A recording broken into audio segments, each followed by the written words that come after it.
Hi, everyone. Welcome to Navigating the Modern World with Coach Eli. And today we're going to be discussing the actual truth regarding why the divorce rate is so high in the modern world. Let me repeat that one more time. We're going to be discussing the actual truth why the divorce rate is so high in the modern world. And I have to start off by saying that many men and women misperceive what's actually happening here. Most people that go through divorce don't even realize why they went through divorce. Most guys don't understand why the woman fell out of love with the guy, right? And, most women don't understand, why they fell out of love with the guy. There are many things that are misperceived and misunderstood, and there's a reason why this happens. I'm going to get into that tonight. Now, I'm going to break up this video in a couple of videos because I don't want to overwhelm you. I'm going to try to cut down my videos to no longer than 35 minutes and, break them down into as many parts as possible. This one should take 2 parts, but if it has to go a third, then I will let you know by the end of the second video, but I think we're going to get it done in a couple of parts. Let's just get right to it here.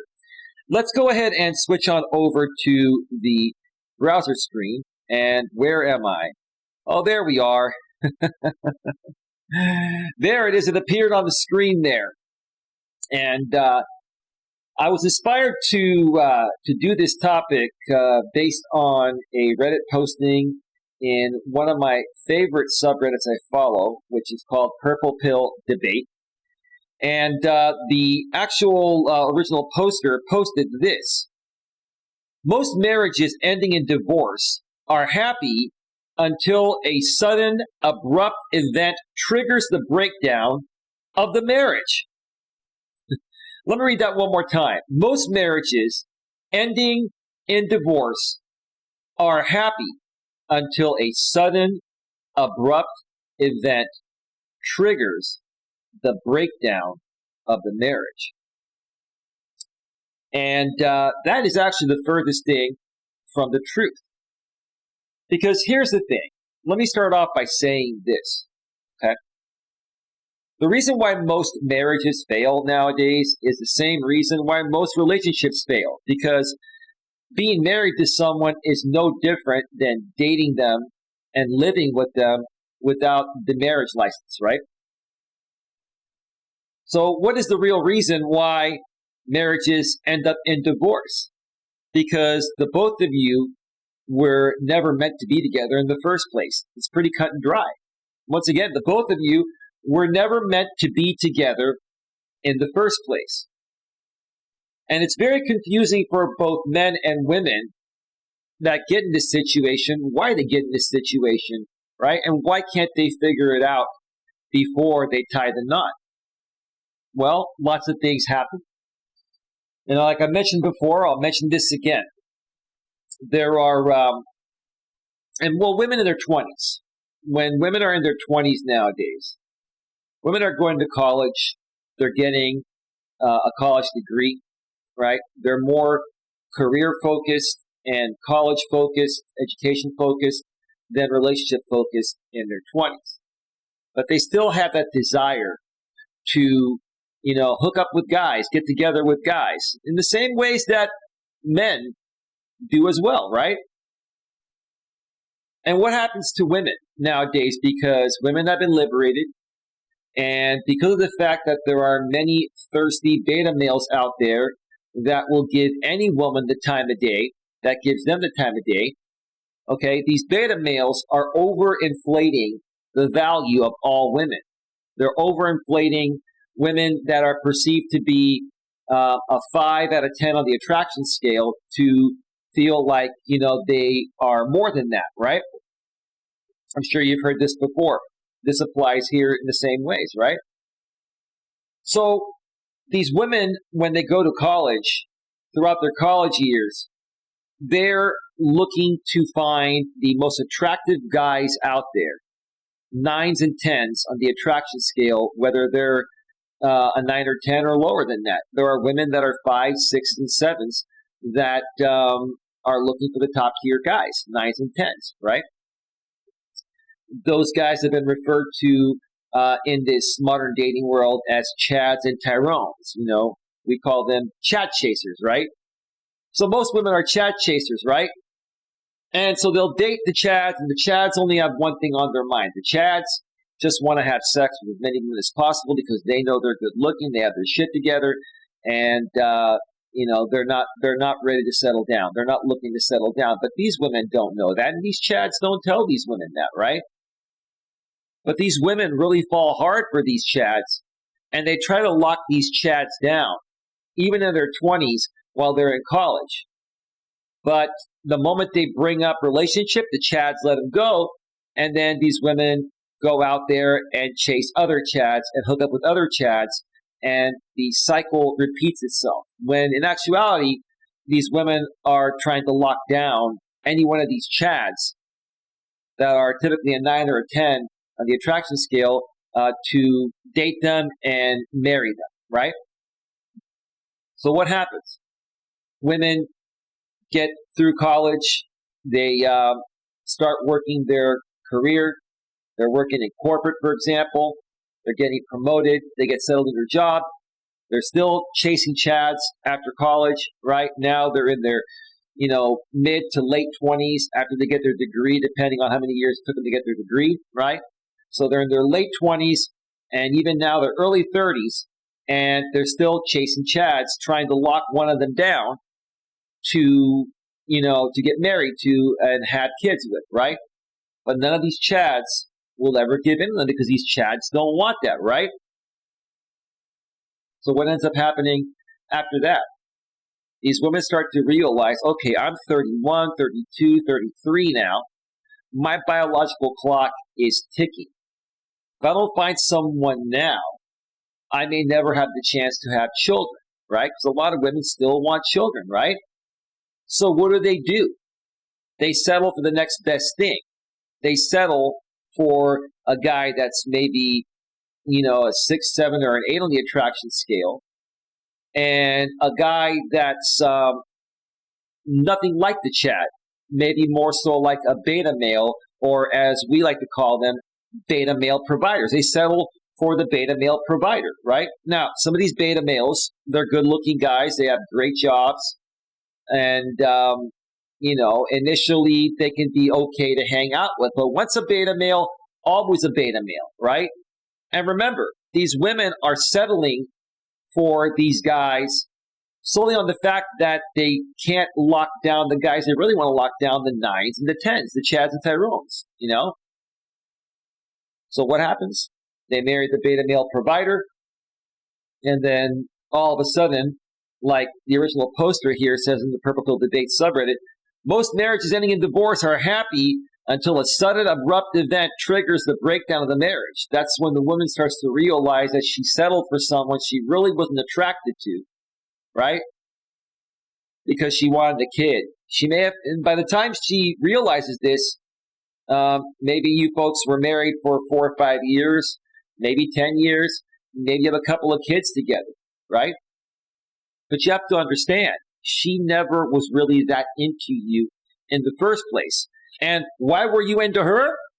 If you're a guy that's a 6, 7, or 8, an average, decent-looking guy, but you're more of a beta male, you're not the alpha or anything like that, right? And a woman that's an 8, 9, or a 10, gives you the attention, okay? Attention you typically don't get from women, of that stature. You guys just fall for it. You guys are like, wow, this hot woman wants me and she wants to marry me and she wants to have kids with me. Wow, I'm so lucky, right? So you guys are enamored. You're so enamored, you don't even realize what's going on. You don't even take the time to properly qualify if the woman is the right woman for you, right?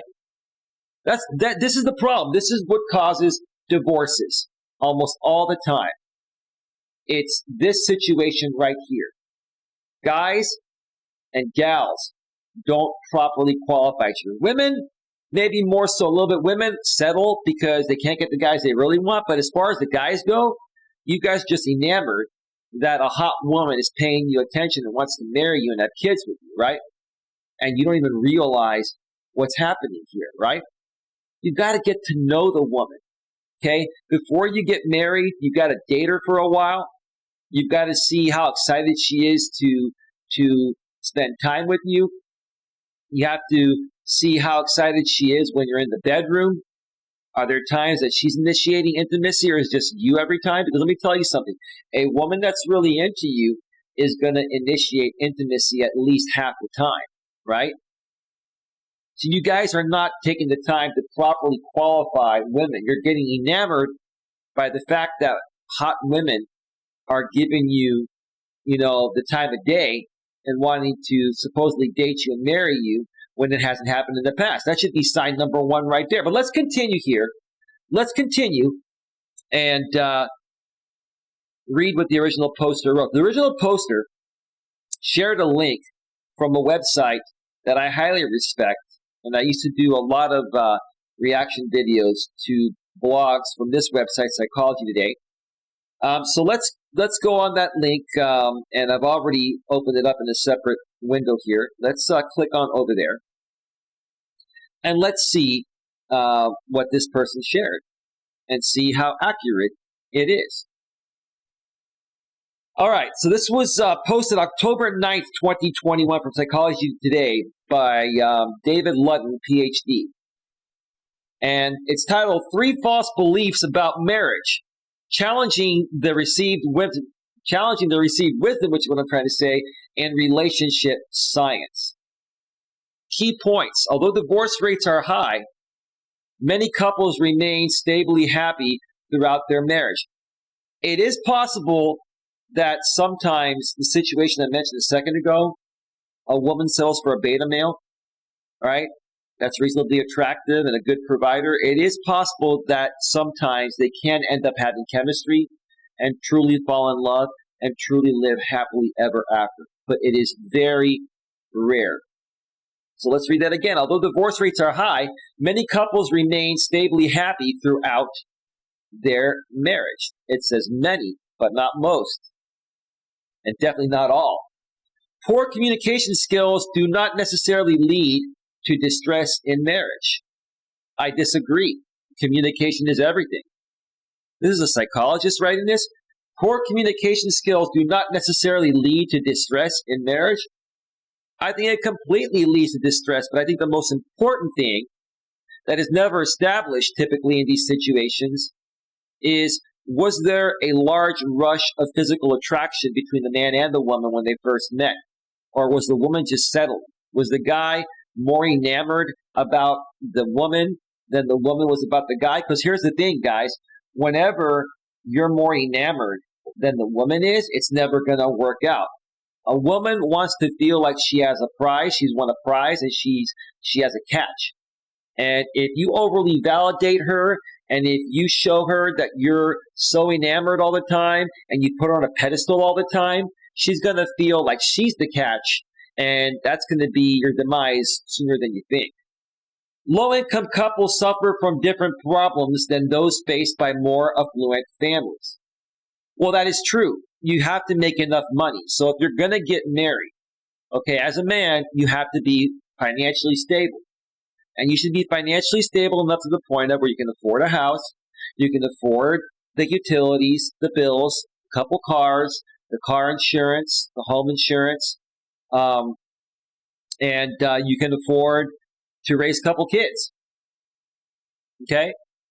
Now, in most areas, if you're making around $100,000, $120,000, $140,000 a year or so, maybe $150,000, that would be enough. Here in the Bay Area, you'd probably have to double that. You need to make about $250,000 to $300,000 in the San Francisco Bay Area where I live. But I'm just speaking, the average across the U.S. You need to be making a decent amount of money to be able to provide. And you should be thinking about this long before you get married. You don't want to get married to someone and then figure out your income situation afterwards, right?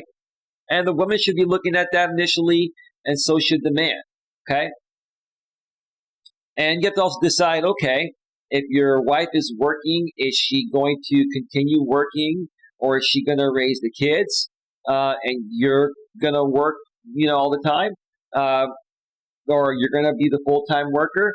Um, you have to figure that out. But yes, low-income couples do suffer from different problems than those faced by more affluent families. So if you have money, you're good. If you don't, that's obvious, right? So let's read what the blog author wrote. Marriage isn't what it used to be, and nearly half of all marriages end in divorce. To avoid that outcome, many couples decide to cohabit for a year or more to test their compatibility for marriage. And sometimes that 1 year isn't enough, right? Okay.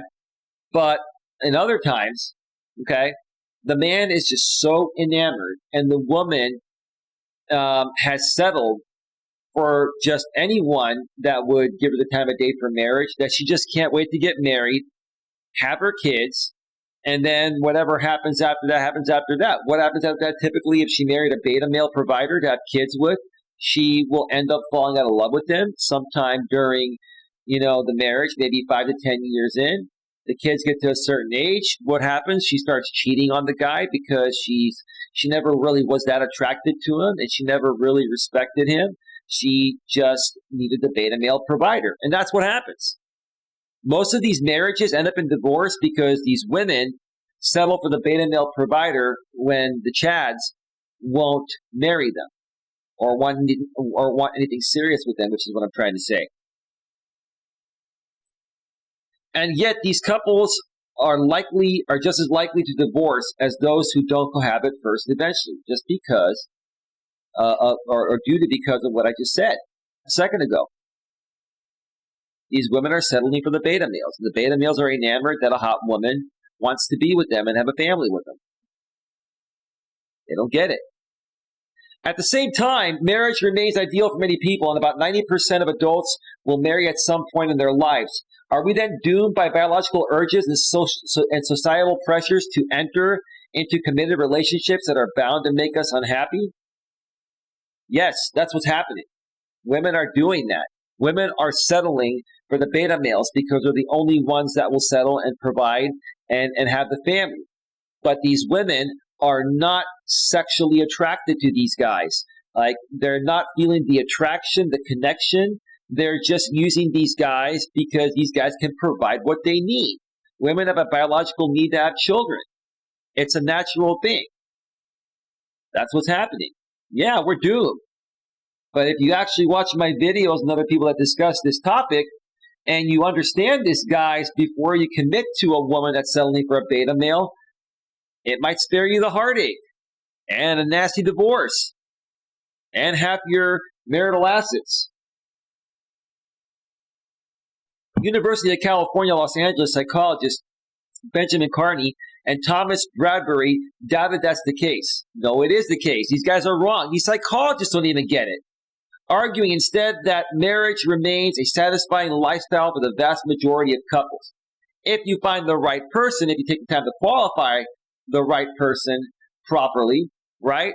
But if you're a woman that just settles for a beta male provider because the chads won't marry you, then come on. These guys are not taking the chads and what women have done in their 20s into consideration.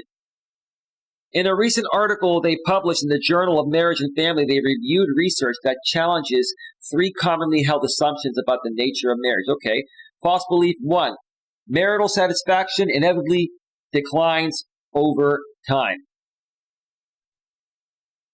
One of the most consistent findings in relationship science has been the inevitable decline in marital satisfaction over the years. This fact is presented even in introductory psychology textbooks, and I've taught it to my students for many years. The best we can hope for is to settle into a comfortable, if not exciting life together, but many couples won't even manage that, or so goes the received wisdom.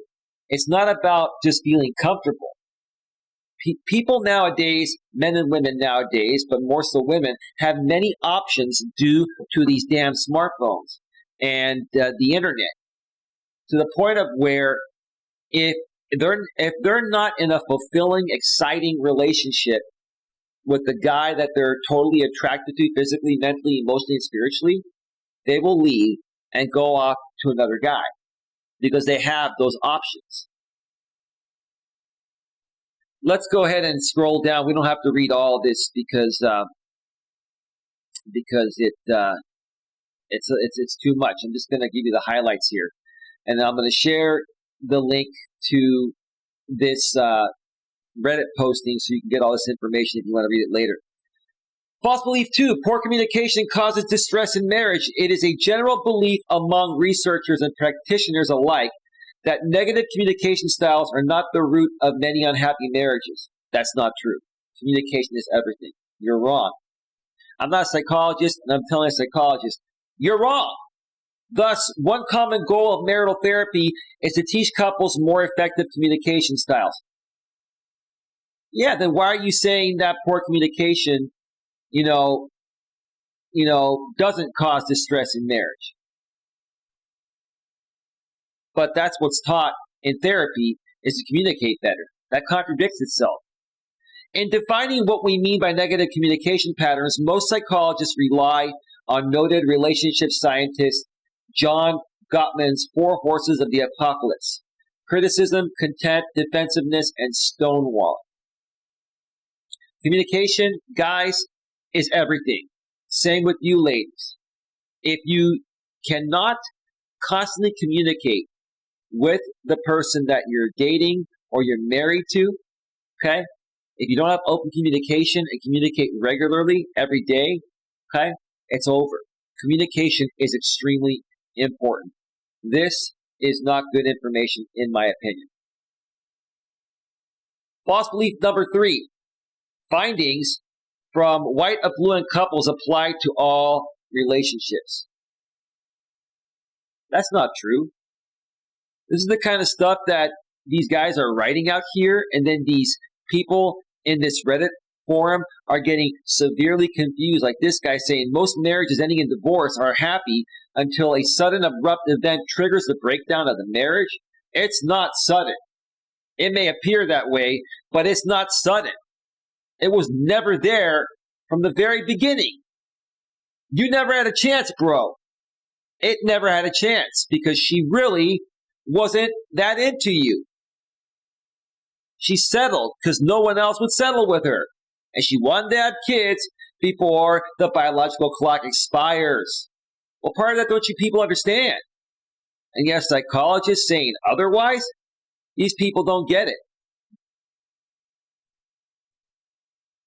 Over the last half century, relationships have been studied scientifically, and almost all research participants have been white, well-educated, middle-class, heterosexual couples. Race has nothing to do with this. That's ridiculous. It's ridiculous.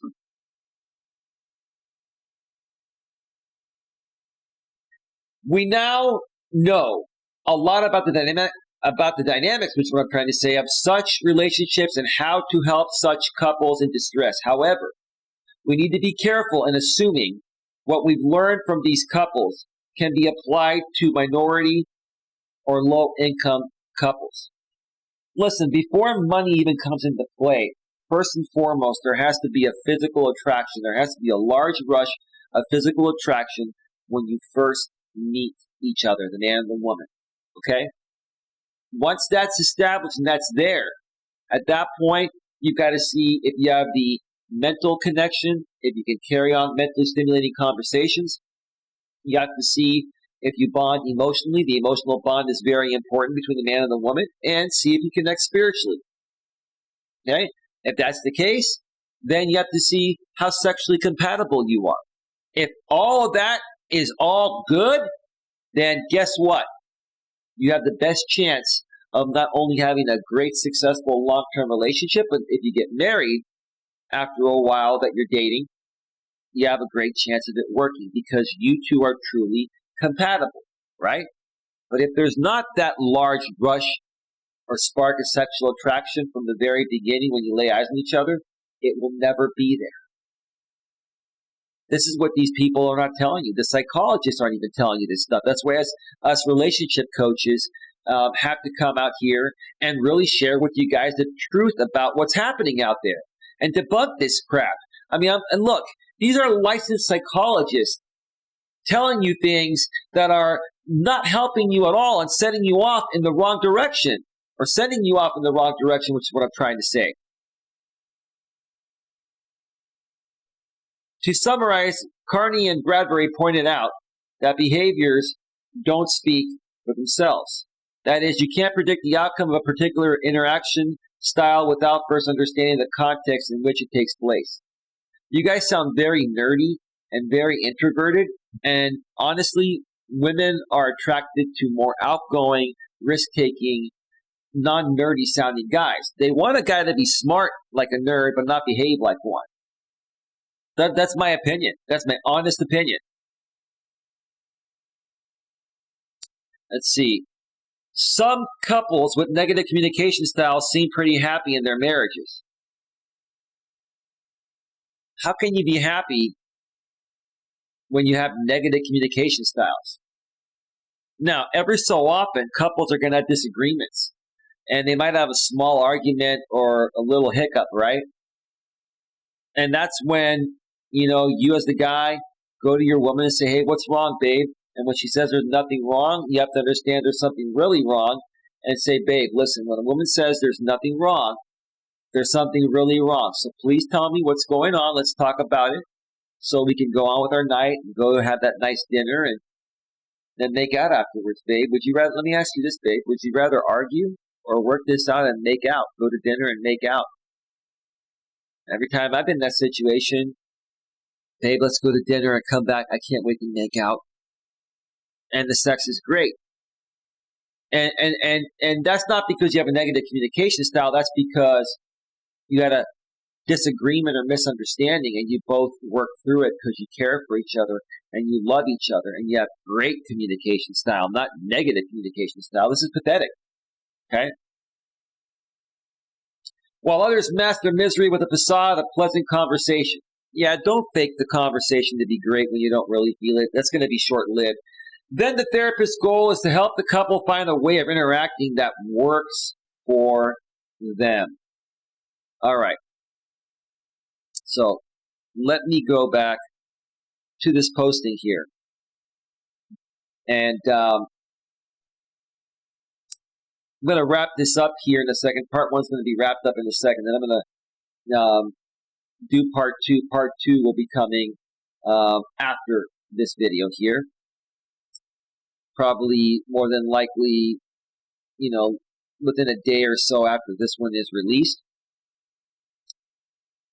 So furthermore, on the original posting in the subreddit, Purple Pill Debate, if we compare the trajectories of couples who start their marriages at a relatively high level of satisfaction with those whose starting level is relatively low, we see a different picture. Those who begin high tend to remain high over the years, while those who create low tend to plummet rapidly, pulling the average down for everyone. But then, how do we explain the high divorce rate? I just explained it at the beginning of this show. I'm not going to do it again. Go back to the beginning of the show if you need to hear it again, guys and gals that are watching this video. Okay?